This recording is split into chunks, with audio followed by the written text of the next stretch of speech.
This is the Locked On Jets podcast here on this Sunday evening. I'm your host, John B. from GangGreenNation.com, here to recap an incredible victory by the New York Jets. Week 6 action. They defeat the Philadelphia Eagles 20-14 to even their record at 3-3 on the 2023 season. It feels like the second time we've done this so far in the early stages of this season.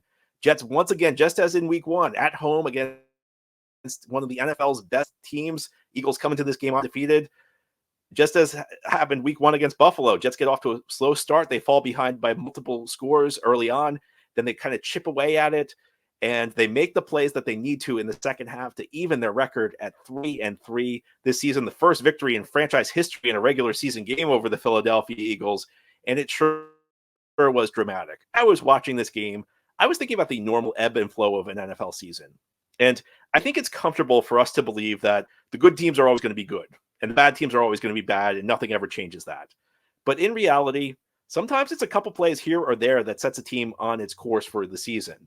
Sometimes you don't make a play, and it has lasting repercussions for your team. I mean, I think about that Braxton Berrios play a year ago in Minnesota in December. He drops the pass that would have won the game late in the fourth quarter against the Vikings, and the Jets never win a game the rest of the season. Now, would the season have played out exactly the same? I mean, maybe they would have lost the rest of their games anyway, but I feel like maybe the season goes differently if Berrios catches those passes.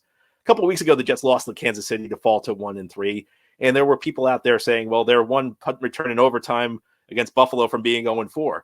And I think people were saying that in a way to try and knock the Jets. That's kind of the point, though. They made the plays that were in front of them.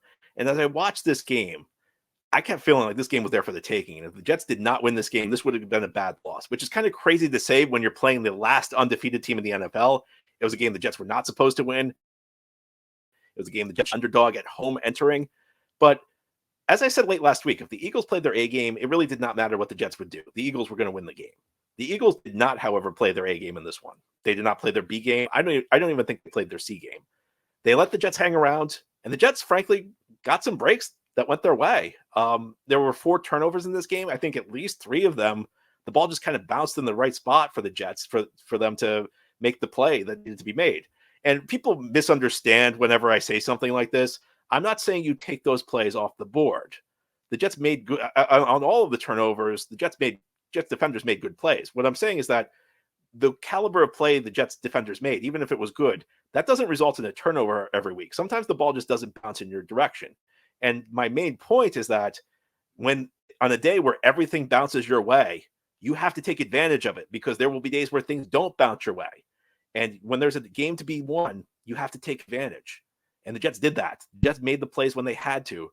This game felt like it was lost. I'm not going to lie to you. This show was going to be very different until Tony Adams made that interception late in the fourth quarter. Because I felt like the Jets were probably going to lose the game heading into that one. But the defense stepped up when it needed to. I mean, I actually did not think it was a spectacular game by the defense. Even understanding Sauce Gardner and DJ Reed were out, I felt statistically like maybe the defense wasn't as good. But you know what?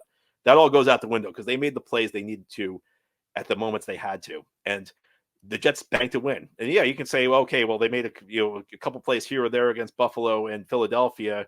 Is the difference between being 3-3 and 1-5? Again, that's the point. The Jets banked these wins. The opportunity were there. Those games could have gone in either direction. And the Jets got done what they needed to get done. I can't help but think about how different the storyline would be heading into the bye if the Jets had lost this game. Because storyline number 1 would have been Zach Wilson. The offense really struggled in this one. It wasn't all Zach Wilson's fault, but Zach Wilson, I thought, left a lot of plays on this field, at least for the first watch. We'll see what comes up on the film. And sometimes, when I talk about how things could snowball, have to hear 2 weeks about the question marks about the offense, about Zach Wilson. I think that probably would have impacted the team in some way. Now that's all off the table. Even if it wasn't a great offensive performance, the Jets can figure out the offense over the bye. They can just enjoy the fact that they're entering their bye week 3-3, and they just beat the last undefeated team in the NFL without their top 2 outside corners, and arguably without their top 3 outside corners, depending on how you feel about Brandon Echols versus Bryce Hall. It wasn't pretty. I don't think the Jets played their A game in this one, but they got it done. And sometimes in the course of an NFL season, you just have to figure out a way to win, even if you're not playing your best ball. And that's what the Jets did. It's an amazing win. And, the other point I'm going to make is we certainly have seen the Jets lose their share of games through the years where, there's an opportunity to win it. even if the Jets didn't play their A game, they did enough to win. And that's really, I've been saying it the last couple of weeks. The NFL is a wins and losses business. And the Jets just got through the toughest part of their schedule on paper, 3-3. We talked about this even with Aaron Rodgers about how if they could get through the first 6 games, 2-4, I think you'd take it. Without Aaron Rodgers, they've gone 3-3. They have really set themselves up to have a big second half of the season. And had you on the Locked On Jets podcast, we're going to continue this special Sunday evening episode. We're going to take a look at the second half of the season because there aren't a lot of difficult matchups for the Jets going forward. That's ahead here on this game recap edition of Locked On Jets. This episode of Locked On Jets is brought to you by LinkedIn Jobs. These days, every new potential hire can feel like a high-stakes wager for your small business, so you want to be 100% certain that you have access to the best qualified candidates available. And that's why you got to check out LinkedIn Jobs. LinkedIn Jobs helps you find the right people for your team faster and for free. The Jets are so banged up at the corner position, they might be one injury away from needing to turn to LinkedIn Jobs to find another corner. Well, it's easy to create a free job post on LinkedIn Jobs, then add your job in the purple hashtag hiring frame to your LinkedIn profile to spread the word that you're hiring. Simple tools like screening questions make it easy to focus on candidates with just the right skills and experience, so you can quickly prioritize who you'd like to interview and hire. This is why small businesses rate LinkedIn Jobs #1 in delivering quality hires versus leading competitors. LinkedIn Jobs helps you find the qualified candidates you want to talk to faster. Post your job for free at linkedin.com/LockedOnNFL. That's linkedin.com/LockedOnNFL to post your job for free. Terms and conditions apply. This episode of Locked On Jets is brought to you by Gametime. Suddenly, the second half of the season looks very interesting for the New York Jets. You may want to buy a last-minute ticket to head out to MetLife Stadium and support the Jets. Well, you shouldn't have to worry when you're buying tickets to the next big event.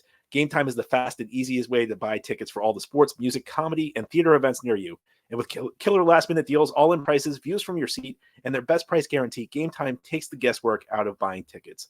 All-in prices show your total upfront, so you know you're getting a great deal without hidden fees. You can buy tickets in seconds with 2 taps. Gametime's super easy to use. I've used it myself. Last-minute tickets. There's no extra hurdles you have to jump through like some of the other ticket sites. And they have exclusive flash deals and sponsor deals on tickets for football, basketball, baseball, concerts, comedy, theater, and more. And the Gametime guarantees means you'll always get the best price. If you find tickets in the same section or row for less, Gametime will credit you 110% of the difference. Take the guesswork out of buying tickets with Gametime. Download the Gametime app, create an account, and use code LOCKEDONNFL for $20 off your first purchase. Terms apply. Again, create an account and redeem code LOCKEDONNFL, no space, for $20 off. Download Gametime today. Last minute tickets, lowest price, guaranteed. This is the Locked On Jets podcast on this Sunday evening after an incredible New York Jets victory. They beat the Philadelphia Eagles 20-14. A game very few people were expecting the Jets to win. I'll be honest, I was not expecting them to win. And especially in the fourth quarter of that game, it just felt like things were slipping away for the New York Jets. The offense could not get anything going. And then Tony Adams with the big interception. Breece Hall scores the game-winning touchdown. I guess it's kind of controversial. Should he have gone down and let the Jets run out the clock and kick a field goal? Well, it doesn't matter. The Jets won the game. They get to 3-3. And it doesn't matter how it looks. It doesn't matter whether it's pretty or not. It doesn't matter whether the offense struggles. There's only 17 games in an NFL season, and you've got to bank as many of them as you can. Winning ugly beats losing pretty every single time. And that's especially true for the New York Jets in the first 6 weeks of the season. This was the period before the bye. And I remember in the summer, even when Aaron Rodgers was playing quarterback, it was all about surviving this. It was all about avoiding the 1-5. It was all about avoiding the 0-6 start, because on paper, it looked like the schedule was really going to open up after the bye. And I think that's proven to be true. I mean, I look at the remaining games on the Jets schedule. We start after the bye 2 weeks from now against the New York Giants. I mean, look, I think that's a game the Jets should win. You've got the Chargers, got the Raiders. I mean, the only matchup that I think is really tough for the Jets is they have 2 games against Miami. They even the game they have against Buffalo, at Buffalo, we've seen the last 2 years, the Jets defense gives Josh Allen a lot of problems. I think that the Jets are going to be very feisty underdog in that game. So, I mean, you look at the rest of the schedule at 3-3, and you have to remember now there are 7 teams that make the playoffs in the AFC. So it's not like it's that big of a hurdle. You essentially have to be like slightly above average relative to the rest of the teams in the conference. Even at 2-4, I felt like the Jets would have life, but I think this win, takes you to another level, because the Jets can now look at this. And again, it doesn't matter how it looks. It doesn't matter how much the offense struggled. The Jets can look at this and say, you know what? Without Aaron Rodgers, we've beaten the Buffalo Bills and we've beaten the Philadelphia Eagles. And I mean, I don't know how much you want to go into saying the they played the Kansas City Chiefs tough, but that's 2 wins in the first 6 weeks against elite competition in this league. And yeah, I understand they've lost to New England, who's a terrible team. That shows you any given Sunday, anything can happen. But if you had said before the start of the season that the Jets would be 3-3 heading into their bye, I know I would have signed up for that. I was expecting like 2-4. And I was actually like with Rodgers, I was expecting 2-4, but I was expecting everything to be fine. 3-3 with Zach Wilson at quarterback. I mean, who would have ever dreamed that? I mean, 4 plays into the season, Aaron Rodgers goes down. I know what I was thinking. I'm sure that's what you were thinking. The season's over. Well, it's not. The Jets have rallied. The Jets have shown such tremendous heart. Again, beating the Philadelphia Eagles without their top 2 corners. Just a tremendous victory for this football team. And again, things open up. I mean, are you afraid of the Raiders right now? You afraid of Atlanta? You afraid of Houston? Washington?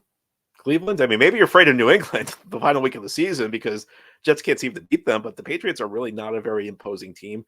Jets did what they needed to do. It hasn't always been pretty through these first 6 weeks, but at the end of the day, again, it's a results business. Jets 3 wins, 3 losses through the toughest part of the schedule. And that prognostication has actually held up better than a lot of people thought it would, because there are some teams in the second half of the schedule that don't look as tough as maybe we thought they would heading into the season. So I don't look at many games where I'm saying this is an obvious loss for the Jets the second half of the season. The schedule really opens up from this point, and the Jets are in tremendous shape, even without Aaron Rodgers, to potentially end this long playoff drought, the longest playoff drought in North American sports. Anyway, that's all for our special Sunday night edition of Locked On Jets. Tomorrow we will have our full recap show. If you enjoyed this episode, please give it a 5-star review if you're listening on a podcast source, or a big thumbs up if you're watching on YouTube. I hope you have a great Sunday night, everybody. We'll chat again tomorrow. We'll break down Jets Eagles on our regular Monday episode of Locked On Jets.